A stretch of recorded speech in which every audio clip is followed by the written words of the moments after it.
Hey donc salut à toutes et à tous les amis, donc c'est Darkhoz pour le dernier chapitre donc de Boruto et enfin la review du chapitre. Comme vous l'avez vu donc dans la vidéo live reaction, mon anglais est extrêmement mauvais et donc je suis passé à côté de plein d'informations extrêmement importantes parce qu'encore une fois mon anglais est juste catastrophique et qu'au lieu de sécher les cours à une époque, j'aurais dû aller en cours, écouter les cours et pas faire le guignol. Donc déjà message du début. Allez en cours d'anglais, allez en cours, ne séchez pas, sinon vous allez finir comme moi et ne pas comprendre un seul mot d'anglais. Et donc c'est d'une tristesse incroyable, donc faites pas les cons. Merci. Le chapitre donc de Boruto est juste incroyable, la VF est donc sortie désormais. Il y a énormément de choses à dire et énormément donc de théories à faire également sur Boruto. Mais il y a beaucoup de critiques négatives aussi. Boruto n'est pas parfait, bien loin de là. Il y a un an environ, je faisais donc déjà la critique comme quoi ça m'embêtait que les Otsutsuki, les parasites, ceux qui sont très terrifiants et très puissants, qui sont un peu les maîtres mots du chakra, qui sont d'une puissance juste remarquable, parce que, pour rappel, les Otsutsuki ont des Byakugan, des Sharingan, des Rinnegan avec des Tomoe, ils ont la maîtrise des 5 éléments du chakra, ils ont des dojutsu qu'on ne connaît même pas. Bref, les Otsutsuki sont d'une puissance juste remarquable, mais ce qui m'embêtait donc déjà à l'époque, c'était que les Otsutsuki se faisaient mettre à l'amende par des enfants donc d'une dizaine d'années, que ce soit Urashiki contre Shinki et Boruto à l'époque, puis contre Naruto et Boruto dans le passé, Momoshiki donc qui perdait contre Boruto. Ça m'embêtait énormément que les Otsutsuki se fassent mettre à l'amende, non pas forcément par des grands Kage ou des grands ninjas de renom, même si c'était le cas avec Momoshiki, mais juste le fait qu'ils perdent et qu'ils se prennent le coup fatal par des enfants de 10 ans. C'était ça la chose embêtante dans le fond. Parce qu'en fin de compte, Ishiki a perdu dans le dernier chapitre face à un Kawaki, mais encore une fois, c'est un enfant d'une dizaine d'années, d'une douzaine d'années, mais qui vient juste d'apprendre, les amis, ne l'oubliez pas, il vient d'apprendre les premiers jutsu de l'académie des ninjas.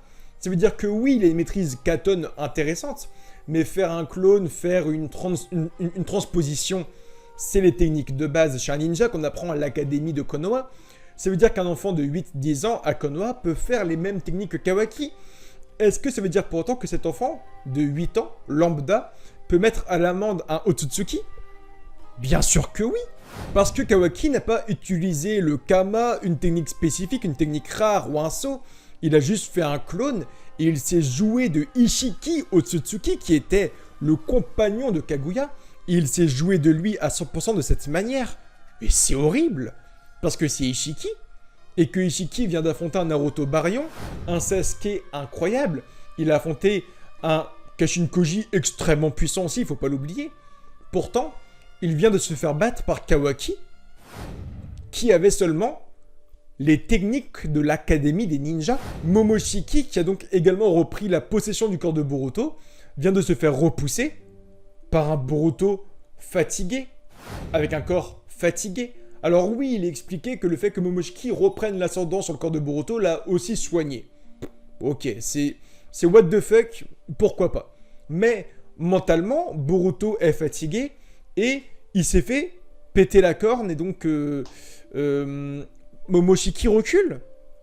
C'est intéressant, le chapitre est cool, mais est-ce que dans le fond, c'est pas un peu du foutage de gueule de mettre une hype aussi grande que sa corne se fasse péter, que Momoshiki fasse « Oh là là, ma corne elle a cassé, mince, je ne peux plus rien faire, je recule ». Est-ce que dans le fond, ce ne serait pas un peu une option de facilité de se dire « Merde, il y a Momoshiki » et si sa corne se cassait et que pour cette raison, il puisse plus avoir le corps de Boruto.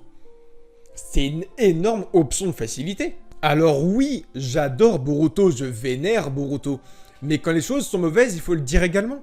Il faut le dire également, c'est que là, entre Momoshiki, Kinshiki à l'époque, puis les événements Urashiki, Ishiki, puis le retour de Momoshiki, pour l'instant, je ne vois que des Otsutsuki, des parasites extrêmement puissants, se faire mettre à l'amende par des enfants de 10 ans, et c'est ça qui m'embête.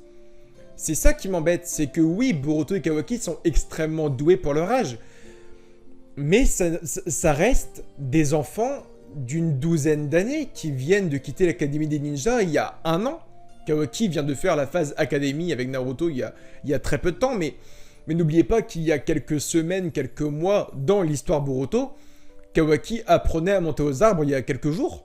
Et là, il a détruit, il s'est joué de Ishiki. Il s'est joué d'un dieu. Vraiment.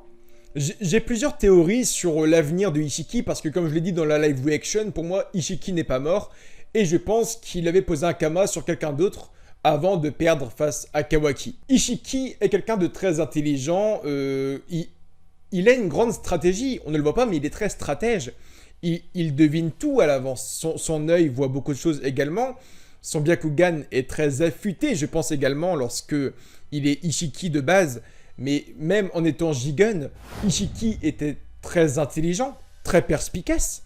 Ça, vous le savez.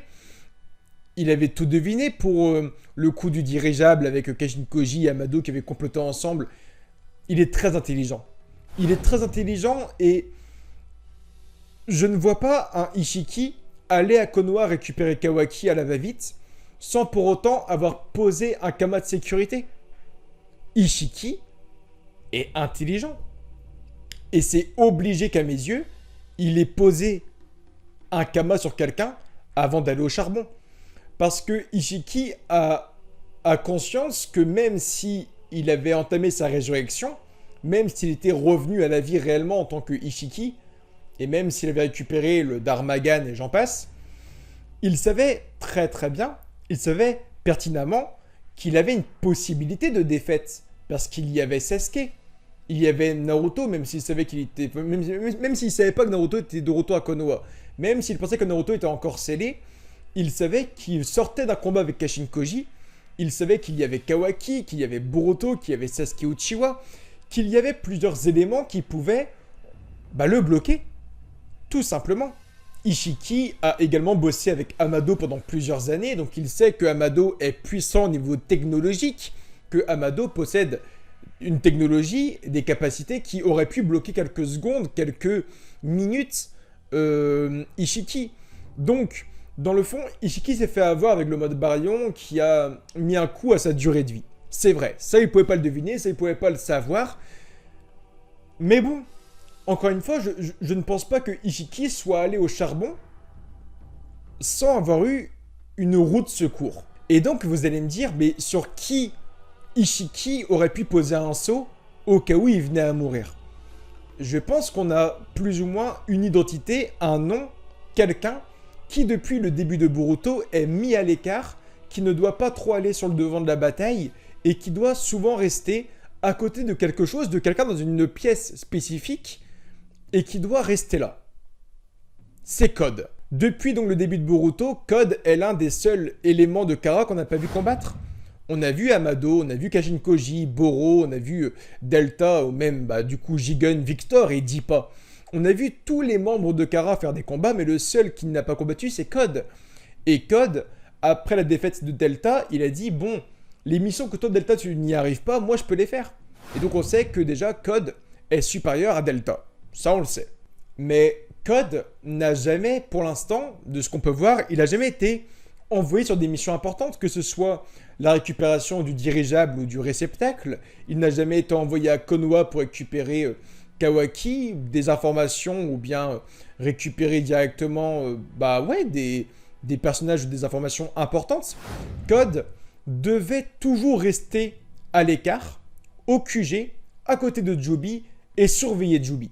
Et je pense que Code pourrait être un possesseur de Kama et donc il serait probablement aujourd'hui le nouveau corps de Ishiki. Code est quelqu'un de très fiable, je pense, et quelqu'un qui est très dévoué à Ishiki.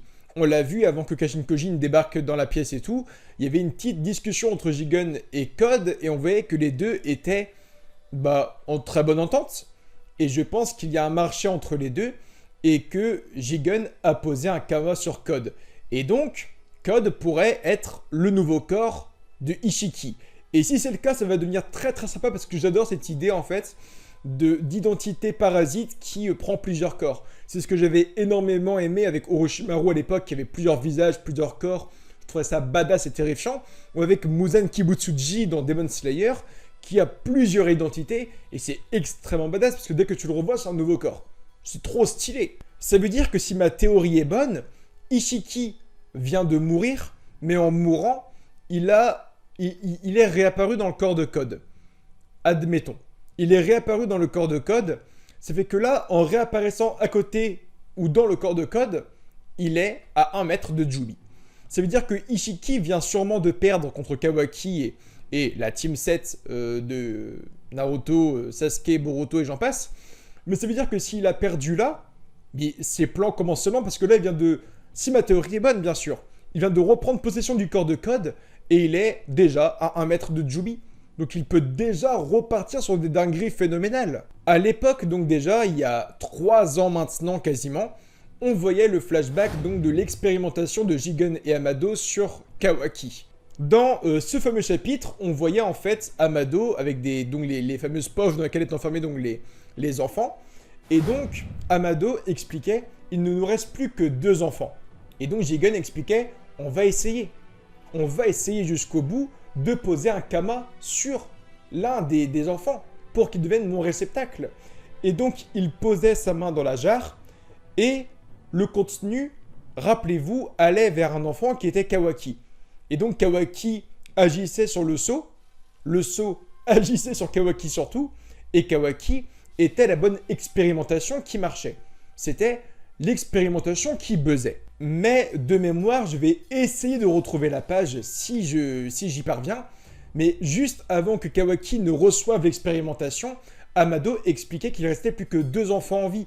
Mais si Kawaki a reçu l'expérimentation, il restait un enfant derrière. Et cet enfant, à mes yeux, pourrait très bien être Code. Je l'ai dit, c'est une théorie que j'ai faite il y a 2-3 ans, mais je pense que Code était l'un des enfants qui étaient dans les poches de base avec Kawaki. De plus, Code et Kawaki semblent vraiment avoir le même âge. Mais vraiment.